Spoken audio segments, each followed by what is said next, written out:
होगा। हमारे चैनल पर आप सभी को एसओएससी की प्रेपरेशन करवाई जाती है, जिसमें आज मैं आप सभी के लिए लेकर आई हूँ। यहाँ पर क्लास 11 गलती से लिख दिया गया, क्लास 9 के लिए स्टेम का आपका, यानी कि आप साइंस स्ट्रीम के लिए कर रहे हैं, स्टेम के लिए प्रेपरेशन कर रहे हैं, तो वीडियो ये जो है उसी के लिए है।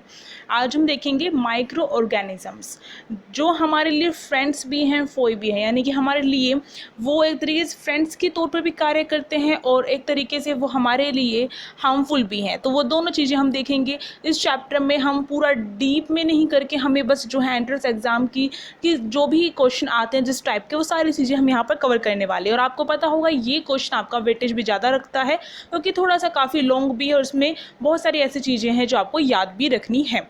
तो चलिए स्टार्ट करते हैं बिना कोई टाइम वेस्ट किए।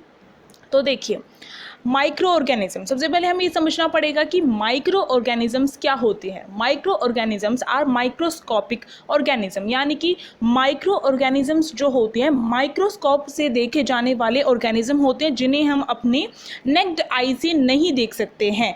यानी कि हमारे अभी हम जैसे कि अगर मेरे सामने यहाँ पर अभी जो भी मेरे सामने ये फ़ोन है और इसके साथ साथ ये वॉल है, मैं अपनी आंखों से देख सकती हूँ, पर जो हमारे माइक्रो ऑर्गेनिजम्स होते हैं, मुझे नहीं पता मेरे हाथ पर कितने माइक्रो ऑर्गेनिज्म हैं या फिर मेरे खाने में कितने माइक्रो ऑर्गेनिज्म हैं, मैं नहीं देख सकती हूँ। जैसे कि आपको पता होगा कर्ड जो होती है उसके अंदर भी माइक्रो ऑर्गेनिज्म होता है, तो कर्ड यानी कि दही, तो मैं उन्हें नहीं देख सकती हूँ, क्योंकि हम अपनी नेक्ड आई से, अपनी नंगी जो आँखें होती हैं उनसे नहीं देख सकते।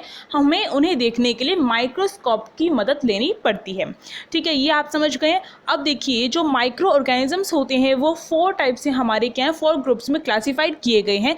सबसे पहला प्रोटोजोआ, फिर हमारा बैक्टीरिया, फंगई और एल्गी। ये 4 टाइप से हमारे जो ये 4 क्लासीफाई की गई हैं माइक्रोब्स को लेकर। ठीक है, आपको ये चारों का चार ध्यान रखने, इनको लेकर हमें इनकी डिसीज़ क्या क्या होती है, इनसे ये भी हमें देखना है। तो ये मेन है आपका। चलिए आगे चलते हैं। देखिए, वायरस भी एक हमारा माइक्रो ऑर्गेनिज्म होता है, पर हम इसे जो है एक अलग जो कैटेगरी है उसमें नहीं रखते हैं। आपको ये ध्यान रखना है, ये जो 4 कैटेगरी करवाई हैं वो उसके अंदर हमारा वायरस इंक्लूड नहीं होता है। अब देखिए, इसमें जो वायरस है उसकी वजह से हमें जो कॉमन एलिमेंट्स, यानी कॉमन जो डिसीज़ कौन कौन सी होती है, कोल्ड होता है और फ्लू होता है। ठीक है, ये 2 आपको ध्यान रखने हैं। वायरस की वजह से कॉमन डिसीज़ में हमारे कोल्ड हो जाता है नॉर्मली और फ्लू हो जाता है। और सीरियस डिसीज़ में आपको ध्यान रखना है पोलियो और चिकन पॉक्स जो है वायरस की वजह से होता है। ठीक है, पोलियो एंड चिकन पॉक्स। तो आपको ये नॉर्मली याद करना पड़ेगा, इसमें कोई ट्रिक वगैरह तो नहीं है कि मैं आपको याद करवा दूं, तो आपको ध्यान रखना है। अब देखिए यहाँ पर प्रोटोजोआ जो है उसकी वजह से होने वाली जो डिसीज़ है वो कौन सी है, डायसेंट्री एंड मलेरिया जो है हमारी प्रोटोजोआ की वजह से होती है, तो ये भी ध्यान रखना है। तो अब इसके आगे आपको ध्यान रखना है, जो बैक्टीरियल जो डिसीज़ है उसमें आपका टाइफाइड हो गया और आपका टीबी हो गया। जो टीबी होती है नॉर्मली, तो जिसे कहते हैं बहुत लंबे टाइम तक खांसी अगर किसी को रह जाती है तो उससे हम ये सोचते हैं कभी टीबी ना हो गई, आपने सुनी होगी ये बात, तो ये भी एक हमारी बीमारी है। तो ये किसकी वजह से होती है, बैक्टीरियल डिसीज़ है, बैक्टीरिया की वजह से होती है, और टाइफाइड भी। ठीक है, अब देखिए माइक्रो ऑर्गेनिजम्स जो हैं उसे जो है 2 टाइप्स के होते हैं, सिंगल सेल्ड माइक्रो ऑर्गेनिज्म भी होते हैं और मल्टी सेल्यूलर जो माइक्रो ऑर्गेनिज्म है वो होते हैं। अब आपको यहाँ पर क्या ध्यान रखना है, सिंगल सेल जो माइक्रो ऑर्गेनिज्म है वो कौन कौन से होते हैं। इसके अंदर हमारे सिंगल सेल का मतलब है कि एक सेल, यानी कि वो ऑर्गेनिज्म जिसके अंदर एक सेल होता है वो सिंगल सेल होते हैं। ये हम सेल वाले चैप्टर में अलग से पढ़ेंगे अपना। तो यहाँ पर आपको ध्यान रखना है, बैक्टीरिया हो गया आपका सिंगल सेल्ड माइक्रो ऑर्गेनिज्म है ये आपका। इसके साथ साथ कुछ टाइप की जो एल्गी होती है वो भी इसके अंदर आ जाती है, सारी की सारी नहीं आएंगी, कुछ टाइप की आ जाएंगी। ठीक है, और प्रोटोजोआ जो है आपका सिंगल सेल माइक्रो ऑर्गेनिज्म है। अब मल्टी सेल्यूलर जो माइक्रो ऑर्गेनिज्म है उसमें आपका एल्गी आ जाएगी, जैसे मैंने कहा यहाँ पर सम एल्गी लिखा है मैंने, तो एल्गी जो पूरी कैटेगरी है यहाँ पर मल्टी सेलुलर में आ जाएगी, और फंगई। ठीक है, तो ये 2 आपको ध्यान रखने हैं। अब इसके बाद देखिए, मैंने कहा था माइक्रो ऑर्गेनिज्म हमारे लिए एक फ्रेंड की तरीके से भी हैं, यानी कि फ्रेंड हमारी हेल्प करते हैं, इसी तरीके से माइक्रो ऑर्गेनिज्म भी हमारी हेल्प करते हैं। तो किस किस चीज़ों में ये हमारी हेल्प करते हैं ये हमें देखना है और ये आपको याद भी रखना है। तो देखिए, सबसे पहले आपने देखा होगा कि जो अल्कोहल होती है, यानी कि जो अल्कोहल बनाई जाती है, आपने सुना होगा जो गली सड़ी चीज़ें होती हैं उनसे हमारी क्या बनती है, अल्कोहल बनती है, ठीक है। तो उसमें जो ईस्ट होता है वो क्या करता है, इसके प्रोडक्शन में हेल्प करता है, किसके, अल्कोहल के प्रोडक्शन में हेल्प करता है, ठीक है। मेकिंग ऑफ अल्कोहल जो है वो ईस्ट की मदद से होती है। तो ईस्ट जो है हमारा एक माइक्रो ऑर्गेनिज्म है जिसकी वजह से अल्कोहल बनती है। तो ये हो गया हमारा, जिसे हम ड्रिंक के तौर पर भी लेते हैं। मतलब नॉर्मली हम नहीं लेते हैं, बहुत सारे लेते हैं। इसके साथ साथ हमारा जो आपने देखा होगा कि जो सॉइल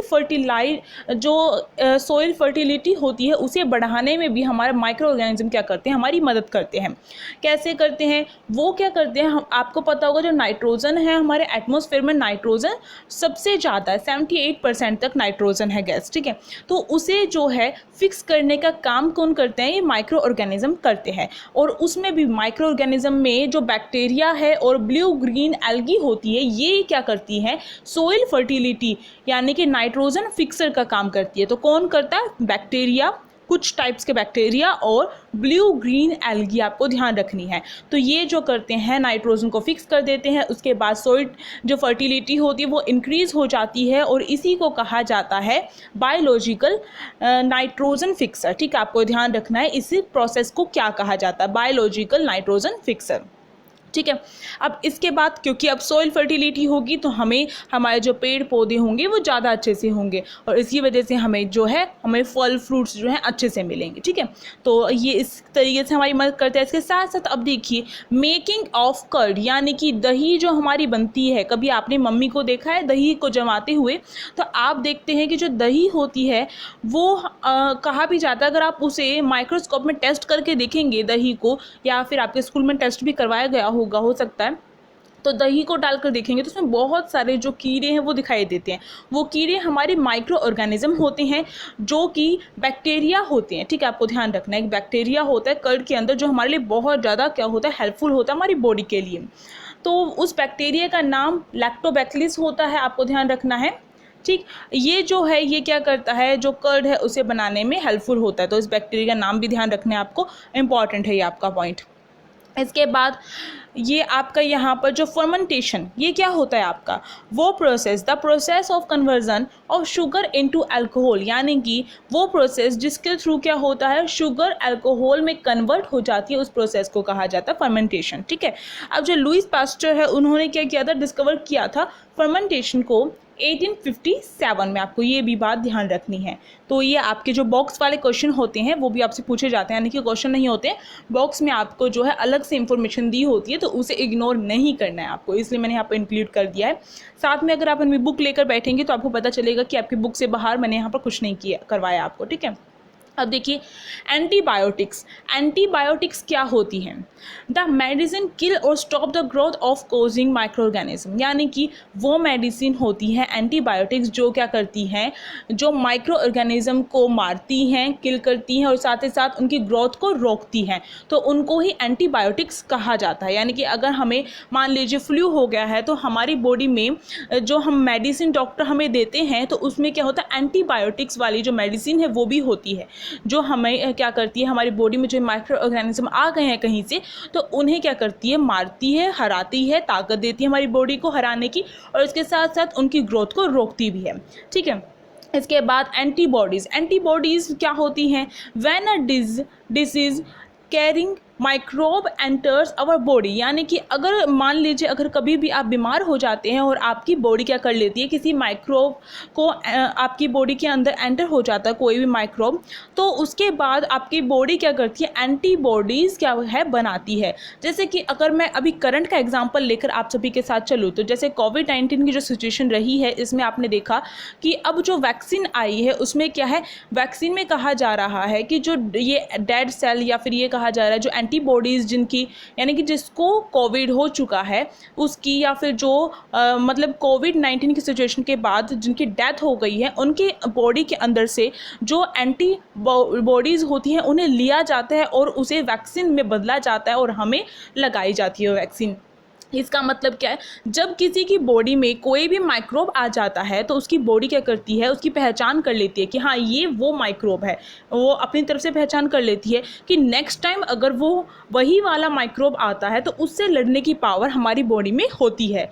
ठीक है, आपने देखा होगा कि हमें एक बारी बहुत ज़ोर का बुखार हुआ होगा बचपन में कभी भी, और दोबारा से वैसा बुखार हमें दोबारा से अभी तक नहीं हुआ है। तो ये क्या है, हमारी बॉडी ने उसकी पहचान कर ली है और बहुत जल्द उससे लड़ लेती है। तो इसका मतलब हमारी बॉडी क्या करती है, एंटीबॉडीज़ बना लेती है। आपको ध्यान रखना है, जब हमारी बॉडी में कोई भी जो है बीमारी होती है तो माइक्रोब की वजह से होती है, तो उस माइक्रोब के आने की वजह से हमारी बॉडी क्या करती है, एंटीबॉडीज़ जो है बनाती है। ठीक है, तो ये हो गया। अब देखिए, जो एडवर्ड जीनर हैं उन्होंने क्या किया था, वैक्सीन जो है वो डेवलप की थी स्मॉल पॉक्स के लिए। स्मॉल पॉक्स के लिए जो वैक्सीन है किसने डेवलप की थी, आपको ध्यान रखना है, और कब की थी, 1796। अब आप कहें कि आपके एनसीईआरटी बुक में 1798 लिखा हुआ है, तो मैं बता दूं ऑप्शन कैसे भी आ सकता है, पर 1796 में जो है इन्होंने जो है बनाई थी स्मॉल पॉक्स के लिए। और डेवलप कब हो गई थी, यानी कि पूरी तरीके से जो फैल गई थी या फिर पूरी तरीके से बनके तैयार हो गई थी, वो आपकी 1798 में हुई थी। तो कैसे भी आए आपको सही आंसर लगाना है। 1796 में इन्होंने बनाई थी और 1798 में डेवलप हो गई थी वैक्सीन, ठीक, स्मॉल पॉक्स के लिए। अब देखिए, अब जो है हार्मफुल माइक्रो ऑर्गेनिज्म पढ़ने हैं हमें, हमने फ्रेंडली माइक्रो ऑर्गेनिज्म पढ़ लिए हैं, अब हार्मफुल पढ़ने हैं, किस तरीके से हमारी बॉडी के लिए ये जो है खराब होते हैं, ये चीज़ अब हमें पढ़नी है। अब देखिए, इसमें हमारा सबसे पहला जो माइक्रो ऑर्गेनिज्म है वो पैथोजेंस है। पैथोजेंस जो होता है उस माइक्रो ऑर्गेनिज्म को कहा जाता है जो क्या करता है, हमारी बॉडी में जो डिसीज़ है वो मतलब कि अगर हमारी बॉडीज़ में जो डिसीज़ है वो होती हैं हार्मफुल, जो माइक्रो ऑर्गेनिज्म की वजह से जो डिसीज़ है हार्मफुल वो हमारी बॉडी में होती हैं, तो उसको कहा जाता है, उस माइक्रो ऑर्गेनिज्म को कहा जाता है पैथोजेंस। यानी कि हमारी बॉडी में जो डिसीज़ होती है माइक्रो ऑर्गेनिज्म की वजह से, उस माइक्रो ऑर्गेनिज्म का नाम है पैथोजेंस। ठीक है, अब देखिए यहाँ पर जो हमारा कम्युनिकेबल डिसीज़, ये कौन सी होती है, हमारी कम्युनिकेबल डिसीज़ होती हैं वो सेपरेट होती है, यानी कि सेपरेट होती है इन्फेक्टेड पर्सन से हेल्थी पर्सन के पास। आपने देखा होगा कि कहा जाता है छोटे बच्चों को दूर रखना चाहिए बीमार व्यक्ति से। क्यों? क्योंकि जो बीमार व्यक्ति है, जो इन्फेक्टेड पर्सन है, उसके थ्रू क्या हो सकती है, वो डिसीज़ जो उसे है वो क्या हो सकती है, बच्चे के पास पहुंच सकती है। तो उसी को कहा जाता है कम्युनिकेबल डिसीज़। ठीक है, आपने यहाँ पर देख लिया। तो इसमें जो है आपको ध्यान रखना है कौन कौन सी डिसीज़ आ जाएंगी। आपकी कॉमन कोल्ड हो गया, जैसे कि, ठीक है, जैसे कि खांसी छींक वगैरह आती है किसी को, तो वो जो है वो फैल सकती है, तो वो इसी के अंदर आएगा। ठीक है, इसके साथ साथ चिकन पॉक्स जो है वो भी आपका इसी के अंदर आएगा, और आपका जो टीबी है वो भी इसी के अंदर आएगा। और टीबी की फुल फॉर्म आपसे मुझे कमेंट बॉक्स में अभी बताइए। और यहाँ पर आपको ध्यान रखना है जो ये कम्युनिकेबल डिसीज़ होती हैं ये आपकी किसके थ्रू जो है इन्फेक्टेड पर्सन से हेल्थी पर्सन के पास किसके थ्रू पहुँचती है, या तो एयर में, जैसे कि अगर आपने खांसा तो जो आपके इन्फेक्शन वगैरह हैं जो वो क्या होंगे, जो बैक्टीरिया वगैरह है वो क्या होंगे, वो किसी के पास एयर के थ्रू पहुंच सकते हैं, हवा में हमारे बैक्टीरिया चले गए हैं खांसने के बाद, छींकने के बाद, या फिर वाटर के थ्रू हो सकता है, या फिर फूड के थ्रू हो सकता है, या फिर फिजिकल कांटेक्ट के थ्रू हो सकता है। ठीक है, तो ये ध्यान रखना है। तो ये आपका ये हो गया। अब देखिए, आपको ध्यान रखना है कि जो दो, यानी कि जैसे मैंने कहा कि किस तरीके से फैलती हैं ये जो कम्युनिकेबल डिसीज़ होती है, इसमें आपको पता होगा कि आपने छोटे लेवल पे पढ़ा भी होगा और घर में ऑब्जर्व भी किया होगा कि अगर आप फूड को रख देते हैं तो मच्छर आकर, मक्खी आती है, मच्छर तो नहीं आते, वो आकर बैठ जाते हैं। तो आपकी मदर कहती है इसे हटाओ, क्यों, मक्खी को उड़ाओ, क्यों, क्योंकि उनके जम्स वो साथ में लेकर आ जाते हैं। और इसी टाइप से जो हमारे जो डेंगू के मच्छर जैसे कहा जाता है, उसके लिए गवर्नमेंट ने बहुत सारी चीज़ें भी चलवाती हैं, जैसे कूलर वगैरह में एक जो दवाई आती है उसे छिड़कने के लिए कहा जाता है। तो इसके साथ साथ और भी बहुत सारी चीज़ें की जाती है। तो ये जो चीज़ें हैं ये क्या होती हैं ये तो आपको पता चल ही गया है। अब आपको ध्यान रखना है, दो हमारे मॉस्किटो इस टाइप के हैं जो इस तरीके की जो डिसीज़ हैं उसे फैलाने में काम करते हैं। तो वो कौन से हैं? जो हमारा एनोफिलिस मॉस्किटो हो गया, वो क्या करता है, मलेरिया जो होता है उसे अपने साथ जो है यानी कि मलेरिया फैलाने में बहुत ज़्यादा काम करता है। ठीक है, आपको ध्यान रखना है, तो इसका नाम याद रखना है। इसके साथ साथ जो फीमेल एड्स मॉस्किटो है वो क्या करता है, डेंगू जो वायरस है उसे सेपरेट करने में बहुत ज़्यादा देखा गया है। तो ये 2 मॉस्किटो आपको ध्यान रखना है। आपसे किसी भी तरीके से क्वेश्चन पूछा जा सकता है कि डेंगू वायरस जो है फैलाने में कौन सा मॉस्किटो जो है वो काम करता है, तो आपको इनका नाम याद होना चाहिए। स्क्रीनशॉट भी आप सभी ले सकते हैं। अब हम देखेंगे कुछ ऐसे मेथड्स जिसकी वजह से हम क्या कर सकते हैं, अपने फूड को क्या कर सकते हैं, हम प्रिजर्व कर सकते हैं। तो सबसे पहला हमारा केमिकल मेथड, इसमें हमारा क्या आ जाएगा, जो सोडियम मेटा बाइसल्फेट है और सोडियम बेनोजेट है वो क्या करते हैं, उसे हम यूज़ करते हैं केमिकल मेथड के तौर पर अपने फूड को सेव करने के लिए। इसके साथ साथ यूज़ ऑफ कॉमन सोल्ट, आपको पता है जो कॉमन सोल्ट होता है उसे हम क्या कहते हैं, सोडियम क्लोराइड भी कहते हैं, आपको ध्यान रखना है। तो ये जो होता है आपने देखा होगा जैसे कि जो पिकल्स वगैरह यानी कि हमारे जो अचार होता है उसमें हम क्या करते हैं, और वेजिटेबल्स वगैरह होते हैं उसमें हम क्या करते हैं, जो सोल्ट है उसका यूज़ करते हैं। ठीक है, क्यों करते हैं, वाटर को रिमूव करने के लिए और बैक्टीरिया को किल करने के लिए, मारने के लिए, और फंगस सेल को किल करने के लिए। यानी कि अगर हम उसमें सोल्ट वगैरह नहीं डालेंगे तो हमारी जो है फंगस वगैरह लग सकती है उसमें, इसके साथ साथ जो बैक्टीरिया भी, जम्स वगैरह हो सकते हैं, जम्स नहीं बैक्टीरिया सॉरी। ठीक है, तो इन सब को क्या है, इन सबको रिमूव करने के लिए, इन सबको किल करने के लिए हम उसमें जो है सोल्ट डालते हैं। आपको ध्यान रखना, वेजिटेबल्स हो गए, हमारे जो अचार वगैरह होते हैं जितने भी, उसमें हम डालते हैं। अब जो है आपको जो प्रिजर्वेशन बाय शुगर यानी कि शुगर की हेल्प से कैसे हम प्रिजर्व कर सकते हैं अपने खाने के सामान को, तो शुगर जो है वो हम जैम्स में डालते हैं, जेलीज़ में डालते हैं। ठीक है, इन सारी चीज़ों में डालते हैं जिसकी वजह से क्या होता है, इन्हें हम जो है प्रिजर्व करके रख सकते हैं। तो आपको ध्यान रखना है बेसिकली कि सोल्ट किस में डलता है, शुगर किस में डलती है, और इसके साथ साथ जो ऑयल और विनेगर है उसकी हेल्प से भी हम प्रिजर्व कर सकते हैं। तो बहुत सारे जो फूड्स होते हैं जिसमें हमारा ऑयल भी होता है, जिसमें पिकल आ गया आपका, जैसे कि अचार, आम का अचार खा के देखा होगा आपने, तो उसमें ऑयल होता है आपका, विनेगर भी डलता है बहुत सारे अचार में, जैसे गाजर का अचार होता है उसमें विनेगर डलता है। ठीक है, तो ये सारी चीज़ें आपको ध्यान रखनी है। इसके साथ साथ स्टोरेज एंड पैकिंग, जो हमारा जो स्टोरेज करके रखने वाली जैसे चिप्स वगैरह हो गए, या फिर पैकिंग वाली जो चीज़ें होती हैं, जैसे कि आप कोई भी चिप्स वगैरह, आपने ये डायलॉग तो सुना ही होगा लेज़ वाला, यहाँ पे मैं किसी के वो नहीं कह रही हूँ, पर फिर भी मैं आपको याद करवाने के लिए बता रही हूँ कि कहा जाता है कि लेज़ के पैकेट में जितने चिप्स होते हैं उससे ज़्यादा क्या है, गैस होती है। तो गैस कौन सी, आपकी नाइट्रोजन गैस जो है उसमें डाली जाती है। क्यों, क्योंकि उसे प्रिजर्व करने के लिए। तो आपको ध्यान रखना है। ठीक, अब जो है हीट एंड कोल्ड जो ट्रीटमेंट है वो भी किया जाता है। जैसे कि आपने जो है अपने जो भी ये जो मिल्क वगैरह आपका लेकर आते हैं, किसी भी कंपनी का लेकर आते हैं मिल्क वगैरह, तो उसमें क्या होता है 70 डिग्री, किस तरीके से आपने देखा होगा कि आप अपने घर में लाकर दूध को रखते हैं खोलकर, तो वो क्या हो जाता है, ख़राब हो जाता है। गर्मियों में खासकर ऐसा होता है, पर वो ऐसा क्या करके देते हैं, पैकिंग ऐसे क्या करके देते हैं कि उनका दूध ख़राब ही नहीं होता है। तो सबसे पहली बात वो कैसे करते हैं कि 70 डिग्री तक मिल्क को हीट कर देते हैं, और उसके बाद डायरेक्ट वही 15 से 30 सेकेंड तक 70 डिग्री पर वो क्या करते हैं, मिल्क को हीट करते हैं, और सडनली उसके बाद वो क्या करते हैं, उसे चिल्ड कर देते हैं, उसे ठंडा कर देते हैं, और उसके बाद उसे स्टोर कर देते हैं, पैकिंग कर देते हैं। ठीक है, तो इस वजह से आप देखिए नाइट्रोजन फिक्शन जो है यहाँ पर आपको पता होगा, जैसे मैंने आपको पहले ही बताया नाइट्रोजन फिक्शन क्या होता है। राइजोबियम जो होता है वो मेन होता है इसमें आपका, जो क्या करता है, जो नाइट्रोजन फिक्सन में जो है हेल्पफुल होता है, जैसे बीन्स और पीस हो गई उसके अंदर, उन प्लांट्स के अंदर आपको ये मिलेगा। तो ये इंपॉर्टेंट है, यहाँ से वैसे भी आपके क्वेश्चन आ जाते हैं, तो ये तो आपका एंट्रेंस एग्जाम है जहाँ से आपके क्वेश्चन आ सकते हैं। ठीक है, अब इसके बाद जो है आपका ये जो चैप्टर कंप्लीट होता है। आई होप आपको ये जो चैप्टर है जो इजी वे में मैंने पूरी समझाने की कोशिश की और आपको समझ में भी आया होगा।